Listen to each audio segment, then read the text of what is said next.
أشهد سيد أشهد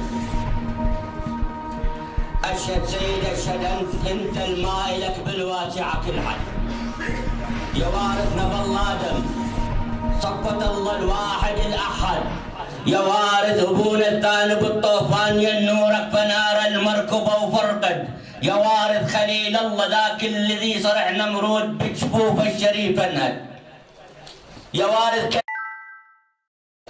البلعد عصة الحيات يوم الزينة من معتد يا وارث جليل ام الطهور الطاهرة العذراء ووارث علم ابوه المصطفى الامجد يا غصن الرسالة ومعدن الاسرار يا سر الخلود وللعدل مسند يا تاج الكرامة وجوهر الإيمان يا مغزى الوجود وبيك يتجسد يا قامس الخمس البلع بالأنوار يا مجل الليالي السود يا فرقد يا لوح الجليل من الأزل مكتوب يا صوت الحقيقة اللي فلا يخمد بيك آمنت هاي الناس عن موت الضمير بحبك تعهد. أحسن الله إليكم. نبقى الآن مع الشاب إبراهيم الأنصاري مشاركتي لهذه الليلة محفوفا بالصلاة على محمد وآل محمد.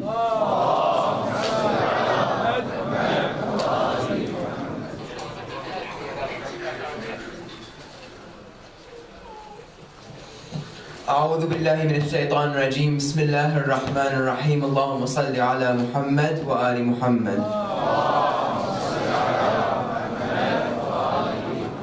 Assalamu alaikum wa rahmatullahi wa barakatuh. Let us please send our condolences to the Imam of our time for the tragic events of Karbala. On this night, I hope we will all try to reflect on the events of these nights and the sacrifices of the shuhada made on these days. May we all find the courage and strength to follow them as well, inshallah. Today my topic will be about this wish for us to have the courage and strength to follow them, and what this actually entails, and to be able to be like the shuhada, a devout follower of the Imam of our time, like they were at the Imam of their time.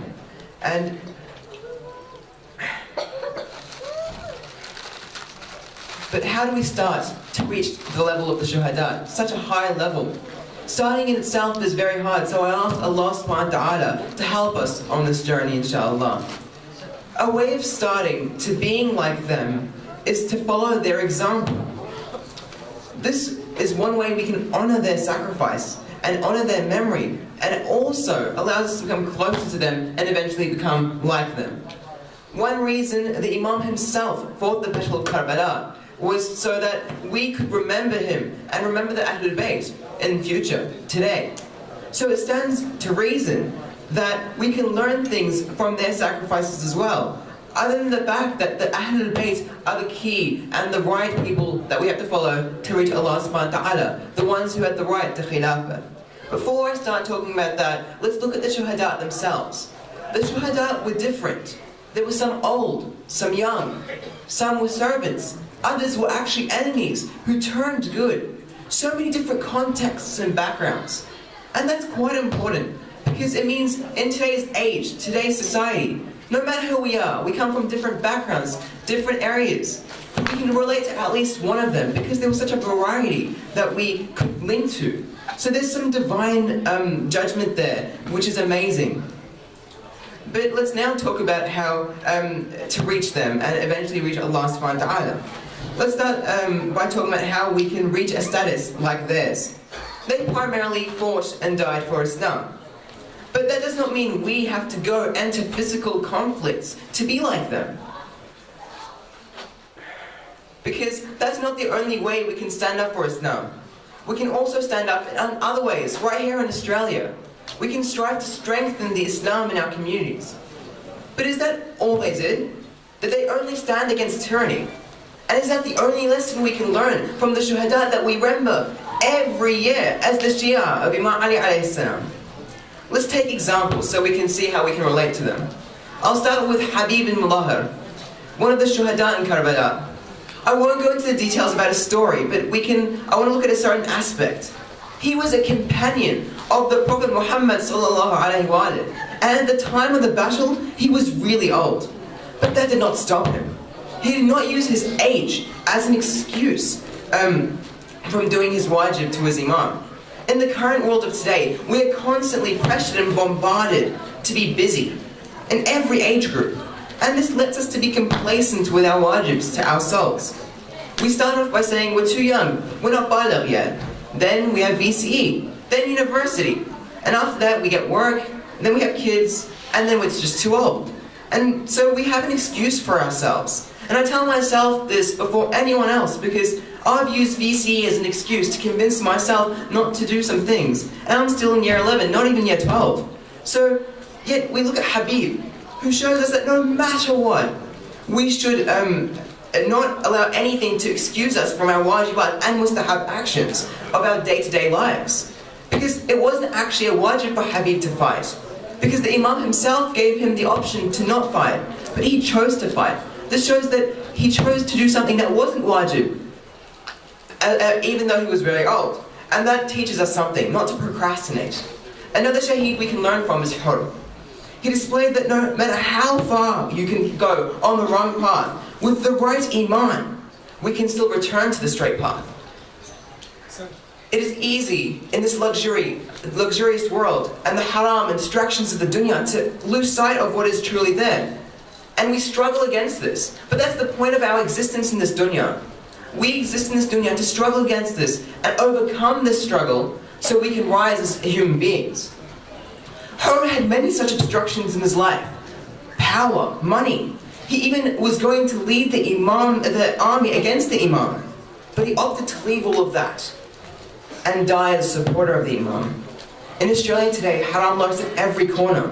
We shouldn't run away from all this haram, nor should we accept it. We should look at Hur's example and see the light in the darkness and follow those who are Islamically correct, like our communities now, and strengthen these communities so we can stand up to the tyranny and up to all this haram. Hence we can relate to the Shuhada and Imam Hussein as well in more than just their fight for Islam, which I'm not saying is unimportant, but rather is not the only thing we can learn from them. Us remembering them in these ways also gives the certainty to the fact that what they died for was worth it. Their sacrifice achieved its goal, that they'll be etched in the memories of the Shia forever as a source of strength and guidance for them. Now to go off on a little tangent, in psychology there's a technique that we learn at school. And it is when we want to memorize or remember something, we relate it to an object or an image. For example, if we want to memorize that 36 times 48 is 1,728, we can try linking it to a tulip, for example, a flower. And so whenever you think of the flower, you see the number 1728. Many of us have probably heard this in school. But this isn't some sort of psychological, scientific principle, but a tool Allah subhanahu wa ta'ala has given us. The ability to remember things by linking them to other things. Our imagination. Whenever we talk about imagination, we always think of it as a negative thing. But why would Allah subhanahu wa ta'ala give us a gift if it can only be used for its negative responses? There must be some good in imagination, and this is it. We can use this tool Islamically. For example, if we look at nature and the beauty of nature, we see Allah subhanahu wa ta'ala's magnificence in that. And it's actually a form of ibadah, that's dhikr. And that's very important for a mu'min. So by using this technique already, we can reach higher levels. Another example is when we hear the 99 names of Allah subhanahu wa ta'ala and we link them to the attributes and Allah subhanahu wa ta'ala himself as the creator. This is the real power of memory that we should try to utilize. So how about we try applying this to the earlier scenarios we talked about? Whenever we try to procrastinate from even our amal or anything else, let's remember Hur and then make ourselves not procrastinate and go against that and do the wajibat and mustahabbat. Or if we're going up against the Western society and all the haram in it, let's try being like Hur and find that light. By this, we are remembering them in our daily lives. And I hope we all see the benefits of such a technique, as it allows us to start building better lifestyles. The reality is, would we not all feel much better if we were doing something like one of the Shuhada, rather than just like ourselves? It gives us the spiritual connection, not only to them, but to the Imam himself. So why not start now? We're in Muharam, remembering them in these majalis. We're already remembering them, so why not take it a step further? Because by remembering them in our daily lives, we're ticking another box that makes us a mu'min, and that is dhikr. Because by remembering the servants of Allah subhanahu wa ta'ala, how can we not see Allah's hand behind it all? This remembering can facilitate our transition to the point where we can see Allah subhanahu wa ta'ala everywhere and everything we do. And that is what the level we all will inshallah try to reach. Inshallah, Allah subhanahu wa ta'ala will grant us this outlook and remembrance. Inshallah, He will open the gates of opportunity to all of us followers of Ahlul Bayt to reach close to Him, inshallah. Walhamdulillahi Rabbil Alameen, wassalatu wassalamu ala Sayyidina wa ali baytihi at-tayyibin at-tahirin.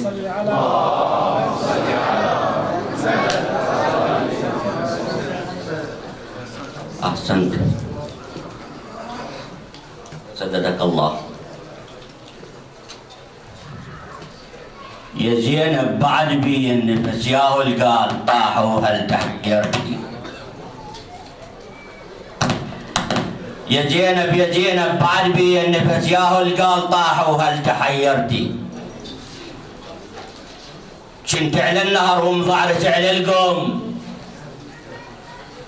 من الواحد الواحد نار صاعقتي. زينب قابليني وقعدي يا ام عباس فوجوا لا